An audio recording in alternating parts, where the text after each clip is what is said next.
We're going to do something a little different, okay? A puppet theater about the wind and the moon. How about a craft from a toilet paper roll? I see the moon through the trees. That's a supermoon.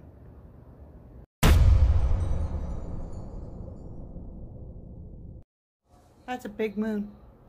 This camera doesn't do it justice. Another sign in the heavens. But there's still trees in the way. But it's really bright. Reminds me of a book I loved as a kid. Owl at Home by Arnold Lobel. The Guest. Owl was at home. How good it feels to be sitting by this fire, said Owl. It's so cold and snowy outside. Owl was eating buttered toast and hot pea soup for supper. Owl heard a loud sound at the door. Who is out there banging and pounding at my door on a night like this? He said. Owl opened the door. No one was there, only the snow and the wind. Owl sat near the fire again. There was another loud noise at the door. Who can it be? Said Owl. Knocking and thumping at my door on a night like this. Owl opened the door. No one was there, only the snow and the cold. The poor old winter is knocking on my door, said Owl. Perhaps it wants to sit by my fire. I will be kind and let the winter come in. Owl opened his door very wide. Come in, Winter. Come in and warm yourself for a while. Winter came into the house, and it came in very fast. The cold wind pushed Owl against the wall. Winter ran around the room. It blew out the fire in the fireplace. The snow whirled up the stairs and whooshed down the hallway. Winter! Cried Owl. You are my guest! This is no way to behave. But Winter did not listen. It made the window shades flap and shiver. It turned the pea soup into hard green ice. Winter went into all the rooms of Owl's house. Soon everything was covered with snow. You must go away, Winter. You must go away right now, shouted Owl. So the wind blew around and around, and then Winter rushed out and slammed the front door. Goodbye, called Owl. And do not come back. Owl made a new fire in the fireplace. The room became warm again. The snow melted away. The hard green ice turned back into soft green soup. Owl sat down in his chair and quietly finished his supper.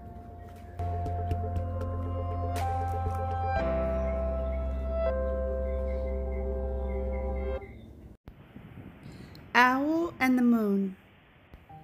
One night, Owl went down to the seashore. He sat on a large rock and looked out at the waves. Everything was dark, and then a small tip of the moon came up over the edge of the sea. Owl watched the moon as it climbed higher and higher into the sky. Soon the whole round moon was shining. Owl sat on the rock and he looked at the moon for a long time. If I'm looking at you, Moon, then you must be looking back at me. We must be very good friends. The moon did not answer. Owl said, I'll be back to see you again, Moon. But now I must go home. Owl walked down the path. He looked up at the sky. The moon was still there. It was following him. No, Moon, said Owl. It is kind of you to light my way, but you must stay up over the sea where you look so fine. Owl walked down a little farther. He looked at the sky again. There was the moon coming right along with him. Dear Moon, said Owl.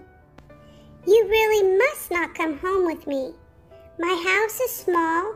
You would not fit through the door. And I have nothing to give you for supper. Owl kept on walking. The moon sailed after him over the tops of the trees. Moon, said Owl. I think that you do not hear me. Owl climbed to the top of the hill. He shouted as loud as he could. "Goodbye, Moon." The moon went behind some clouds. Owl looked and looked, but the moon was gone. "It is always a little sad to say goodbye to a friend," said Owl. Owl came home, and he put on his pajamas, and he went to bed. The room was dark, and Owl was still feeling a little sad. All at once, Owl's bedroom was filled with a silver light. The moon was coming from behind the clouds.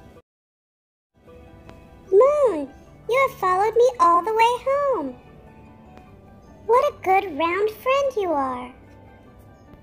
Then Owl put his head on the pillow and closed his eyes. The moon was shining down through the window. Owl did not feel sad at all.